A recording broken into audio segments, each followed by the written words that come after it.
أعوذ بالله السميع العليم من الشيطان اللعين الرجيم. بسم الله الرحمن الرحيم. الحمد لله لأهله والصلاة والسلام على أهلها واللعنة الداعمة على أعدائهم أجمعين. أما بعد فقد قال الله تبارك وتعالى في كلامه المجيد والفرقانه الحميد. بسم الله الرحمن الرحيم. يا أيها الذين آمنوا اتقوا الله وكونوا مع الصادقين. بر محمد وآل محمد بلندر صلوات.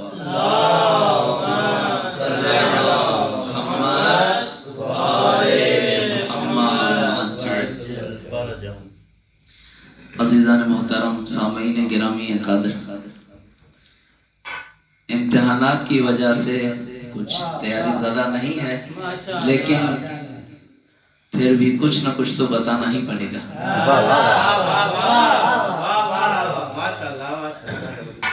جیسا کہ میں نے آپ عزیزان کے سامنے قرآن مجید کی ایک مشہور اور معروف آیت کی تلاوت کا شرف حاصل کیا ہے۔ خداوند متعال نے ارشاد فرمایا، یا ایھا الذین آمنوا اتقوا اللہ وکونوا مع الصادقین، یعنی اے ایمان لانے والو تقوی اختیار کرو اور صادقین کے ساتھ ہو جاؤ۔ غور کریں کہ کیا ہے کہ اے ایمان والو تقوی اختیار کرو۔ معلوم ہوا کہ متقی اور ہے، مومن اور ہے۔ مومن کو حکم ہے کہ تقوی اختیار کرے، پھر جب مومن نے تقوی اختیار کیا پھر حکم ہوا وَكُونُوا مَعَ الصَّادِقِينَ، اور ہو جائیں سچوں کے ساتھ۔ اب اس سے معلوم ہوا کہ مومن، متقی اور صادقین میں فرق ہے۔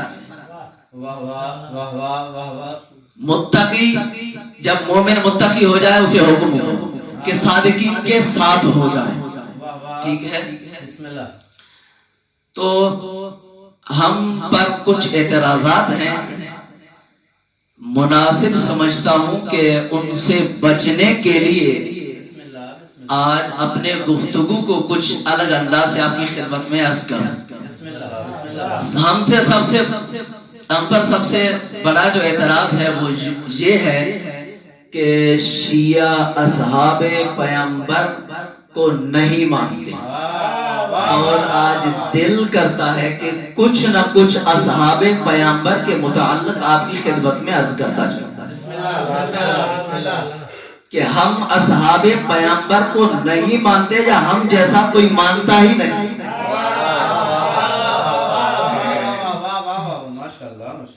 اگر دیکھا جائے کہ نبی سجدے میں ہے لیکن پیچھے کون ہے؟ اصحاب پیغمبر ہیں۔ نبی احد کے میدان میں اس کے ساتھ کون ہے؟ اصحاب پیغمبر ہیں۔ نبی خیبر میں ساتھ کون ہے؟ اصحاب پیغمبر ہیں۔ نبی خندق میں ساتھ کون ہے؟ صحابہ ہیں۔ نبی جس بھی جنگ میں گئے ہیں ہر جگہ پر نبی کا ساتھ جنہوں نے دیا وہ اصحاب پیغمبر ہیں۔ ایک بار پھر اس جملے کو سنیں، نبی سجدے میں ہے، پیچھے کون ہے؟ صحابہ ہے، لیکن سجدے میں نبی کے پشت پر جو سوار ہے وہ علی کا بیٹا حسن ہے یا حسین ہے۔ نبی خیبر کے میدان میں ہے، ساتھ کون ہے؟ صحابہ ہے، لیکن فاتح خیبر کون ہے؟ علی بن ابی طالب ہے۔ نبی احد کے میدان میں ہے، نبی کے ساتھ کون ہے؟ صحابہ ہے، لیکن جو نبی کو چھوڑ کر ہٹ گئے وہ صحابہ تھے، لیکن جس نے استقامت کا مظاہرہ کیا وہ علی بن ابی طالب کی ذات ہے۔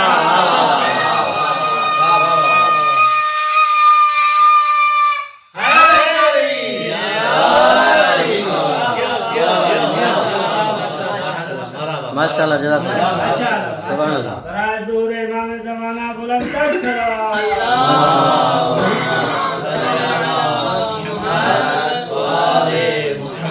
دیکھیں اصحاب پیغمبر ہم شیعہ اپنے آپ کو اصحاب پیغمبر کے قدموں کی دھول بھی نہیں سمجھتے حقیقت، کیونکہ علماء جو بھی ہیں سنی ہو یا شیعہ سب کا اتفاق ہے کہ نبی کے اصحاب یعنی جو سچے ہیں نبی کے صحابی، ٹھیک ہے، نبی کے تمام اصحاب سچے ہیں، ٹھیک ہے، ہمارا اس چیز پر اتفاق ہے، اس میں کوئی مسئلہ نہیں ہے، کیونکہ جب نبی کے صحابی ہیں، نبی کو کافرون نے امین کہا تو اس پر ایمان لانے والے سچے ہی ہوں گے۔ اب دوسرا مرحلہ کہ پیغمبر اسلام نے جب یہ ہجرت کا خدا متعال نے کہا کہ اے حبیب اب آپ ہجرت کریں، تو ہجرت کے وقت جنہوں نے نبی کو یہ کہا کہ جب نبی نے کہا کہ کون ہے جو میرے بستر پر سوئے گا، تو تمام اصحاب نے مل کر یہی کہا کہ اے اللہ کے رسول ہم آپ کے ساتھ ہیں، بستر پر سونے کے لائق نہیں، ہم بستر پر نہیں سو سکتے، اور کوئی بھی مدد ہو ہم کرنے کے لیے تیار ہیں۔ معلوم ہوا کہ نبی کا ساتھ دینے والوں کو اصحاب کہتے ہیں، جو نبی کے بستر پر سو کر اپنی جان نبی کے لیے دے، اسے علی بن ابی طالب۔ اصحاب کی بڑی فضیلت ہے، کبھی خیبر میں کبھی خندق میں نبی کے ساتھ ہیں، کبھی نبی کو اپنے گھوڑے عطا کرتے ہیں، کبھی نبی سے تلوار لیتے ہیں۔ یہ کون تھے؟ صحابہ تھے۔ لیکن ہم پر پھر بھی اعتراض ہے کہ شیعہ اصحاب پیغمبر کو نہیں مانتے، اصحاب پیغمبر کے فضائل کو نہیں پڑھتے۔ ہمارے پاس تو اصحاب کے علاوہ اور کچھ ہے ہی نہیں۔ کیونکہ اصحاب پیغمبر کی بدولت ہم تک علی کی ولایت پہنچی ہے۔ اگر وہ ولایت والی روایت ہم تک نہ بیان کرتے تو ہم تک ولایت نہ پہنچی، ولایت پہنچی، مددگار بنے ان اصحاب پیغمبر کی وجہ سے۔ معلوم ہوا کہ ہم جیسے اصحاب پیغمبر کا احترام کرتے ہیں، ایسا کوئی نہیں ہے جو اصحاب پیغمبر کا احترام کرتا ہو۔ وہ الگ بات ہے کہ جنہوں نے نبی کو اپنی سواریاں عطا کی، وہ اور مسئلہ ہے کہ نبی نے جن کو اپنی تلوار عطا کی، وہ الگ مسئلہ ہے۔ لیکن اگر دیکھا جائے تو در حقیقت جو نبی کو اپنی سواریاں دیں وہ اصحاب ہوتے ہیں، لیکن جن کے لیے نبی خود سواری بن جائے وہ علی کے بیٹے حسنین ہیں۔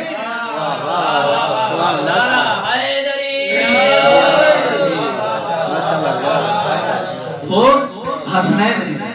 سبحان اللہ سبحان اللہ۔ بر محمد وآل محمد ولدر صلوات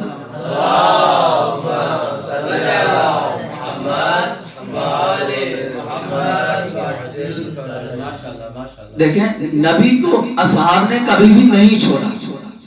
کیا نبی کو اصحاب نے کبھی بھی نہیں چھوڑا۔ ہم تمام اصحاب کو صدیق بھی مانتے ہیں، صادق بھی مانتے ہیں، لیکن اس لیے شرط ہے جو نبی کے ساتھ مباہلے میں جانے کے لیے تیار ہو وہ صدیق نہیں، صدیق اکبر ہے۔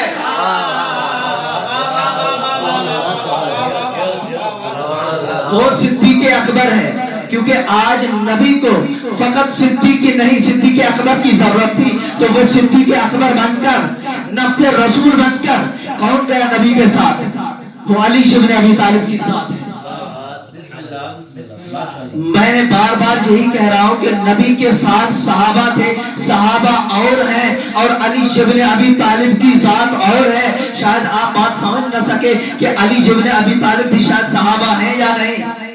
تو میں اس لیے امام احمد بن حنبل رحمۃ اللہ علیہ کا ایک قول آپ کی خدمت میں عرض کرنا چاہوں گا۔ جب امام احمد بن حنبل رحمۃ اللہ علیہ سے ان کے بیٹے نے سوال کیا کہ بابا مجھے نبی کے اصحاب کے نام گنوائیں، جب امام نے نام لینے شروع کیے نام ختم ہو گئے، ان میں علی کا نام آیا ہی نہیں، تو اس وقت امام احمد بن حنبل کے بیٹے نے سوال کیا کہ بابا کیا علی ابن ابی طالب اصحاب پیغمبر میں سے نہیں ہے؟ تو اس وقت ڈانٹ کر اپنے بیٹے کو امام احمد بن حنبل نے کہا کہ خبردار، علی کو اصحاب پیغمبر میں شامل نہ کرنا، وہ اہل بیت میں سے ہے، اصحاب میں نہیں ہے۔ معلوم ہوا کہ اصحاب اور ہیں، اہل بیت اور۔ کتاب کا حوالہ فضائل صحابہ، مصنف کا نام امام احمد بن حنبل رحمۃ اللہ علیہ۔ وہ اپنے کتاب میں ارشاد فرما رہے ہیں کہ پیغمبر اکرم نے، حضور نے ارشاد فرمایا کہ یا علی، کیا آپ کو پتا ہے کہ گزشتہ امتوں میں سب سے بدبخت ترین شخص کون ہے؟ کیا سب سے بدبخت ترین شخص کون ہے، شکی ترین شخص کون ہے؟ تو اس وقت علی ابن ابی طالب نے کہا کہ اللہ اور اس کا رسول بہتر جانتے ہیں۔ تو اس وقت پیغمبر اسلام نے فرمایا کہ گزشتہ انبیاء کی امتوں میں سب سے بدبخت ترین شخص وہ ہے جس نے صالح نبی کی اونٹنی کی ٹانگیں کاٹی تھی، وہ بدبخت ترین شخص ہے۔ اور پھر سوال کیا کہ یا علی، اب کیا آپ جاننا چاہتے ہیں کہ میری امت میں سب سے بدبخت ترین شخص کون ہے؟ تو پھر سے علی ابن ابی طالب نے یہی ارشاد فرمایا کہ اللہ اور اس کا رسول بہتر جانتے ہیں۔ تو اس وقت نبی نے ارشاد فرمایا کہ میری امت میں بدبخت ترین شخص وہ ہے جو تمہارا قاتل ہو، یعنی ابن ملجم بدبخت ترین شخص ہے محمد مصطفیٰ کی امت میں۔ آج کل یہ سوال ہے کہ علی ابن ابی طالب کا قاتل کون ہے؟ یہ اعتراض ہے ہم پر کہ علی ابن ابی طالب کا قاتل ابن ملجم تھا، اور ابن ملجم شیعہ ہے، ابن ملجم شیعہ ہے اور علی کے قاتل شیعہ ہے۔ معلوم ہوا کہ شیعہ اہل بیت سے محبت کا دعویٰ کرتے ہیں، در حقیقت قاتل شیعہ ہے۔ اگر قاتل شیعہ ہے تو میں ہر اس شخص کو اس کا جواب دینے جا رہا ہوں، تو سن لے کان کھول کر۔ اگر قاتل شیعہ ہے تو آج دیکھتے ہیں اس دور میں علی کا قاتل جس نے حملہ کیا علی پر، پشت پیچھے سے حملہ کیا یا سامنے سے وار کیا، اگر پیٹھ پیچھے حملہ کیا تو وہ شیعہ نہیں ہو سکتا، اگر مسجد میں حملہ کیا تو وہ شیعہ نہیں ہو سکتا،